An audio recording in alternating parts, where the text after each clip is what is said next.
Ya, Assalamualaikum Tuan Rizky. Waalaikumsalam Tuan Wali. Tuan Rizky, apa kabar pagi ini, sihat? Alhamdulillah baik. Alhamdulillah, gembira Dan rasanya. sedikit sejuk. Sedikit sejuk ya. Itu yang dapat saya rasakan juga pagi ini. Sedikit sejuk memandangkan dari pagi tadi hujan. Iya. Tuan Rizky tadi dari mana? Dari UBD? apartemen lah. Dari apartemen, Dari ya? apartemen. Menuju kemari hujan? Hujan. Hujan ya. Jadi cuaca hujan kita ini sangat-sangat membantu dengan keadaan sejuk yang kita ni alami pada ketika ini. Tetapi boleh bertahan ya Tuan Rizmi ya? Oh boleh. Saya senang yang sejuk macam ni. Baik, tajuk kita ini living with a mind that sees beyond the noise ya. Ya. Neural leadership. Jadi sebelum kita ke tajuk ini, kita ingin mengetahui terlebih dahulu ni apa sebenarnya ILIA UBD ini, Tuan Rizky? ILIA itu singkatan dari Institute for Leadership, Innovation and Advancement di University Brunei Darussalam. So kita bisa cakap ini sebagai Center for Excellence for Leadership Development. So yang innovation in leadership, advancement in leadership itu yang kami kerjakan di ILIA UBD. Mungkin ada yang mengetahui, tapi tidak kurang juga sebagian daripada kita ini kurang mengetahui ya. Bagi dengan ILIA UBD ini rupanya ada, dan itulah penerangan daripada Tuan Rizky tadi. Sudah lama ILIA UBD, Tuan Rizky? ILIA UBD sudah lama ada ya. Sudah lama, 10 years, more than 10 years kalau tak salah. Kalau Tuan Rizky di UBD? Saya, ini tahun ketiga saya. Tahun ketiga. Okey. InsyaAllah. Alhamdulillah ya. Jadi ini Tuan mungkin dikongsikan juga ni mengenai dengan latar belakang dan juga bagaimana perjalanan Tuan membawa kepada bidang neuroscience kognitif terapan ini. Oh iya, actually background akademik saya, I'm actually medical doctor dan saya PhD-nya on brain surgery. Jadi masa di Jepang, I live in Japan for 11 years. Ya kerja inilah bedah otak. Ya. Tapi saya sadar that I love doing the surgery. Saya suka operasi. Tapi saya tahu bahwa ternyata ada yang namanya applied cognitive neuroscience. Kita bisa kerja banyak hal tentang everything about social science, tapi dari point of view ilmu otak dan perilaku. Saya pulang ke Indonesia 2015. And I was appointed as Director of Neuroscience Center di sana for about 7 years, developing applied neuroscience seperti neuro leadership, neuromarketing, educational neuroscience. Lalu saya pikir setelah 7 tahun, okay lah, let's find another challenges. Pindah saya ke ILIA. Alhamdulillah ada opportunity di ILIA UBD. So starting from 2023 August, saya ada di sini trying to develop. We are really trying to develop neuro leadership di sini. Leadership base-nya adalah otak dan perilaku manusia. Menarik sekali ya perjalanan Tuan Rizky sendiri. Masih biasa saja. Jadi maksudnya dulu Tuan Rizky itu surgeon lah? Ya dulu. Tapi sekarang more on academic actually.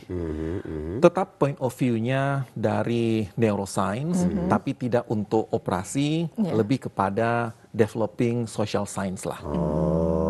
Jadi adakah terdapat pengalaman ataupun detik tertentu yang menguatkan minat Tuan Rizky terhadap kepimpinan dan juga cara minda manusia itu berfungsi? Oh ada. Itu starting at 2016 sebetulnya. 2016. Ya, when I was in Jakarta, saya dijemputlah oleh Bank of Indonesia. Jadi Bank of Indonesia itu ada Bank of Indonesia Institute. And they really would like to develop leadership kepemimpinan. Tapi yang mereka mau kepemimpinan itu harus basisnya otak manusia. Sebab they think we must find more objective method to analyze, untuk analisis human behavior lah. Karena masa itu di Indonesia Neuroscience Center so limited, so mereka jemput saya lah. Starting from 2016, saya tahu, seperti inilah implementation neuroscience and leadership. Masa itu, kita tahu yang namanya leadership in simple classification ada dua.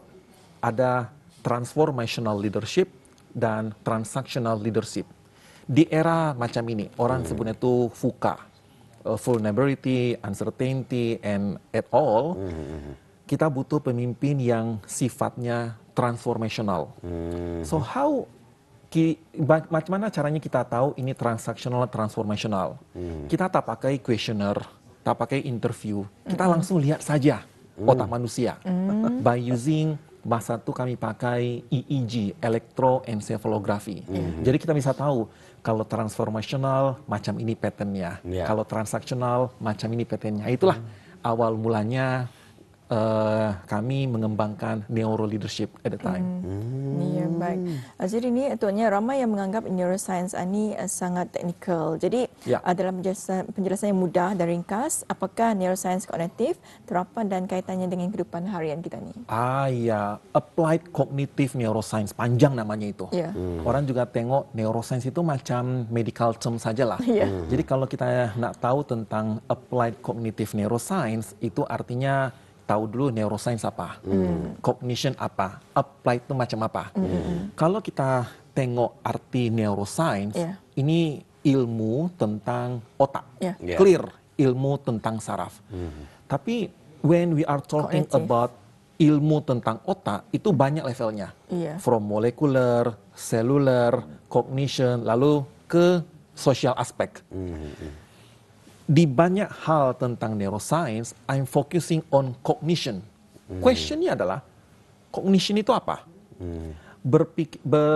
Berbicara tentang critical thinking, imagination, creativity, memory, language, bahasa. Itu semua adalah cognition.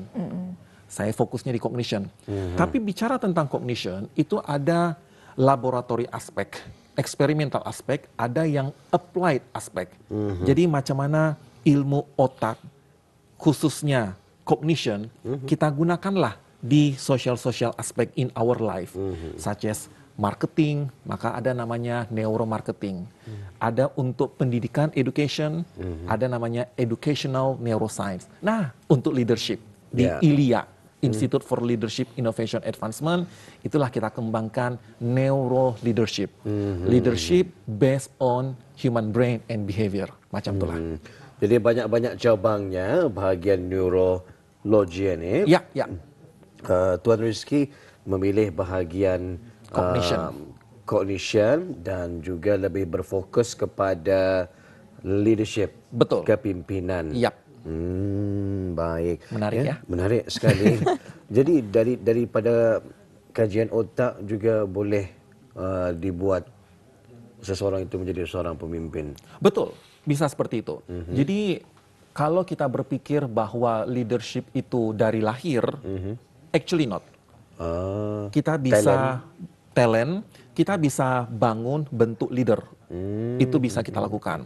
What really need as a leader is actually sebetulnya balancing otak depan for critical thinking and limbic system located deep side in human brain untuk controlling emosi. Kita bisa ajarkan itu, kita bisa latih itu to develop leader. Jadi apa dapatan Tuan Rizky sendiri 3 tahun ILIA UBD ini khususnya dalam topik neurologi bahagian kepimpinan ini? Kalau di ILIA UBD sendiri, we regularly conduct macam workshop lah, workshop training, neuro leadership. Jadi banyak yang datang itu, so many participants. What I teach to them is actually how we as human respond to any stimulation. So when we are talking about leadership, ketika kita bicara tentang kepemimpinan, pertanyaannya, kepemimpinan itu apa? What is leadership actually means? Kalau kita tengok baca buku, there are many definitions of leadership. Tapi ada satu red line, garis merah. Leadership itu, kepemimpinan itu actually it is an art, a strategy to move people. The definition of leading people is actually to move people, to achieve the goals. Nah sekarang questionsnya, if we really want to move people, artinya kita harus tahu dulu otak dan perilakunya macam apa. Nah disitulah nanti neuro leadership masuk. And when we are talking about moving people, ini bukan tentang tim follower saja, but it is also about us as a leader. How we could make ourselves calm, macam mana caranya tenang, jadi kita bisa membuat keputusan itu more strategic. Disitulah nanti neuroscience ada implication-nya. Alhamdulillah ya. Jadi itu yang diajarkan mengenai dengan neurologi bahagian kepimpinan ini ya. Memahami otak seseorang, cara mereka berfikir, dan dari cara begitu nanti insyaAllah seseorang individu itu mampu menjadi seorang pemimpin. Betul. Baik. Ya, jadi itu hanya kalau kita melihat ya di Brunei sendiri menekankan keharmonian dan juga kepimpinan yang berhati tenang. Jadi mengapakah neuro kepimpinan semakin relevan untuk di Brunei? Oh, sangat relevan. Well, actually Tuan Wali dan Puan Nur Intan ya. Tepat sekali. Nama saya Edmi. Jadi just call me Edmi, it's fine. Okay. I'm Indonesian. Saya dari Indonesia, tapi saya belajar tentang filosofi di Brunei, Melayu Islam Beraja. Ketika kita cakap Islam itu kan tentang peace, kedamaian. Menariknya begini, when we are talking about leadership, satu tugas utama leadership itu adalah making the decision. Ketika kita membuat keputusan, we really depend on our critical thinking yang ada di otak depannya manusia. But in fact, ketika kita berpikir, we are thinking critically, actually our limbic system that controlling our emotion ambil peran more than 90% lah. So the challenge-nya as a leader is actually how to control our emotion. Melayu Islam Beraja, damai, peace. Dengan adanya sifat damai, tenang itulah, we may control our emotion. Jadi kita bisa bikin keputusan yang more strategic. Jadi ada relation nggak? Sangat related. Leadership dengan kondisi di Brunei, apalagi Melayu Islam Beraja and neuroscience. Jadi maksudnya di saat kita ni ada kecemasan ya, otak bahagian limbik itu mengambil alih untuk cara kita ni membuat keputusan. Betul.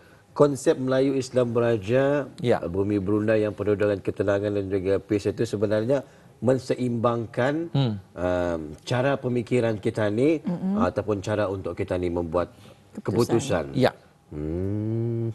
Jadi begitulah kita ni melihat bahawa konsep Melayu Islam Beraja di negara kita ni itu adalah sangat-sangat relevan ya. Sangat relevan. Dan ia adalah salah satu kata orang cara yang terbaik kalau kita nak mengamat-amatinya, apatah lagi di dalam kita ni membuat satu-satu keputusan. Jadi mungkin Tuan Edmi boleh mengongsikan pemahaman tentang fungsi otak ini membantu pemimpin membuat keputusan yang lebih jelas dalam keadaan tertekan. Iya, dalam kondisi stres lah ya. Misalnya as leader, seperti tadi saya cakap, harus membuat keputusan. Tapi macam mana caranya membuat keputusan kalau situasi saat itu sangat genting lah, tertekal. Jadi yang perlu kita pikirkan adalah not about the content of the thing that we must make the decision, but more important sebelum itu about how to control ourselves. Banyak caranya, seperti misalnya kalau ada hal yang penting, duduk dulu. Yang penting adalah tenangkan dulu. Ada orang cakap diamkan dulu 1 malam. Kenapa diamkan 1 malam? Karena kalau sudah esok hari, hati sudah tenang. Otak depan dan sistem limbik, our critical thinking, imagination, dengan limbik system, ia tak bisa jalan bersama macam ni. Jalannya berlawanan arah. Jadi kalau in situation so emotionally, otak depan ini tak bisa berjalan dengan baik. Makanya yang pertama adalah controlling dulu emotionnya, make it calm. Nah, lepas itu baru otak depannya bisa. Itu tekniknya macam-macam itu. Duduk dulu mulai dari bernafas tenang dulu. Kalau nak diamkan dulu 1 malam, bagus. Nggak ada masalah. Jadi maksudnya apabila seseorang itu marah, Bagian limbiknya sangat firing lah. Itu emosi. Iya, makanya saya selalu sampaikan, don't ever replay the message di WhatsApp sedang marah. Jangan, tenang dulu. Kalau sedang marah, tahu cakap apa tadi ya? Kalau sudah di-send, sudah dibacakan, kita tak bisa hapus. Jadi bertenang dulu, baru balas. Oke, menarik ya. Neurologi.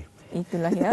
Jadi kalau itu bagi seorang pemimpin ya untuk membuat keputusan yang lebih jelas dalam keadaan tertekan. Bagaimana pula sekiranya ataupun apakah yang diajar oleh sains tentang keseimbangan emosi dan juga bagaimana pemimpin boleh memupuk ketenangan dalam diri dan juga pasukan. Ini kira teamwork lah. Kalau dalam teamwork itu more about motivation sebetulnya. Kalau bicara tentang motivation itu kan betul-betul tentang pertanyaannya adalah motivation itu apa? Motivation itu kan dorongan untuk berbuat sesuatu, untuk mencapai. Nah, sekarang pertanyaannya mencapai apa? Ada banyak definition, tapi core dari motivation itu adalah untuk mencapai kepuasan, satisfaction. Nah, bicara tentang satisfaction, ini tentang more about technical aja jadinya. It is really related about reward circuit. Panjang lah ceritanya. Kita butuh 2-3 jam pas itu. Tapi ada satu yang menarik, contoh implementationnya apa? Seperti Tuan Wali dan Puan Nur Intan tengok. Kita sudah ada draft-draft, tapi tengok saya tak bawa itu. Kenapa? Karena saya tahu, ketika saya coba baca lagi, 5 minutes before the program, saya harus paksa otak saya, hippocampus, Center for Memorizing, to work so hard. Hippocampus itu part dari sistem limbik. Ada hippocampus. Di belakang hippocampus adalah amigdala. Amigdala inilah center that controlling our emotion. 5 menit lagi nak program. Saya nervous. Kalau kondisi nervous, saya mengingat itu sulit. Macam mana caranya? Ya sudah, saya tahu saya baca. Yang perlu saya lakukan, maka tadi di waiting room saya duduk, bertenang dulu. Kalau saya bisa kontrol emotion, di wawancara Tuan Wali, Puan Nur Intan, saya pun lebih senang hati. Tak ada yang itu tak ada lagi. Itu contoh, one of example lah, implementation of neuroscience in our daily life. Jadi maksudnya di sini, adakah seseorang yang tidak punya emosi lebih cenderung untuk berjaya dalam kepimpinan? Kalau tentang emotion, apakah berjaya dalam kepemimpinan? Kalau kita coba cari, mungkin ada. Tapi ini penting satu hal. We must differentiate between leading dan managing. Orang pikir leader dan manager sama. Tapi sebetulnya beda. Leading itu more about people. Hubungan antar manusia, it is really related to emotion. Jadi kalau pertanyaan Tuan Wali, apakah ada kepemimpinan tanpa emosi? Bisa. Tetapi kepemimpinan macam itu tak bisa merangkul manusia. Nah, itu challenge-nya Tuan Wali. Oke. Intan, ada lagi yang ingin ditanyakan? Iya, saya mendengarkan ya. Jadi ini Tuan Yang, waktu kita berbaki dalam masa 5 minit saja lagi. Sayang ya, bisa 2 jam lagi. Jadi ini ada yang percaya kepimpinan ditentukan sebenarnya oleh personality. Jadi dari perspektif neuroscience, bolehkah kemahiran kepimpinan ini dibangunkan? Betul. Ataupun macam mana? Personality betul, tetapi lebih penting dari itu ada satu konsep in our life, neuroplasticity. Bahwa otak manusia itu bisa adapt, bisa berkembang. Jadi otak manusia itu tidak statis. Walaupun ia tidak ada bakat being a leader, tapi ia bisa dilatih menjadi leader. Jadi tidak usah khawatir, everybody could be a leader asal ia mau belajar. Semua boleh menjadi pemimpin asalkan mereka mau belajar ya. Dari sudut pandangan Tuan Edmi sendirilah ya, adakah terdapat tips ataupun amalan harian yang mudah untuk membantu minda kita ni agar ia kekal kuat dan juga peka dengan sikap kepimpinan sebegini? Ada satu. Exercise. Reflection. Exercise boleh. Nak berlari, nak push up boleh. Minda. Exercise minda itu membaca buku, itu saja sudah exercise. Bikin konten, itu pun exercise. Tapi yang paling penting adalah do the reflection.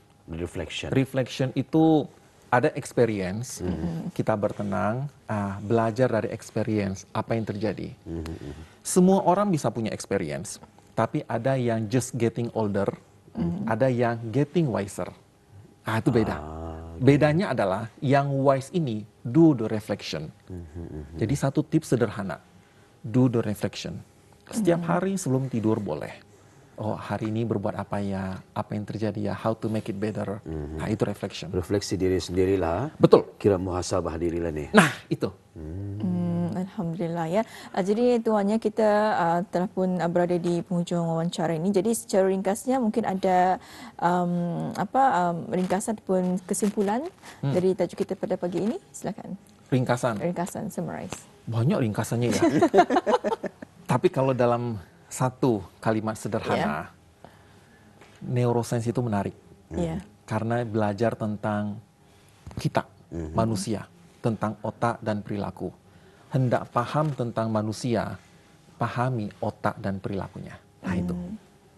Ribuan terima kasih kita ucapkan buat Yang Mulia Tuan Rizky Edmi Edison, Ilya UBD yang telah pun bersedia bersama kita pagi ini dalam ruangan wawancara satu tajuk yang menarik untuk kita ketahui bersama. Sangat membuka minda kita ni sebenarnya.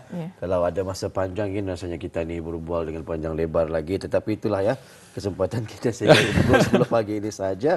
Leading with a mind that sees beyond noises, neural leadership ya. Jadi sekali lagi daripada tim Rampai Pagi ingin mengucapkan ribuan terima kasih dan insyaAllah ada kesempatan kita ni bersama lagi dengan perkongsian yang lain pula ni Tuan Edmi ya. Assalamualaikum. Waalaikumsalam warahmatullahi wabarakatuh.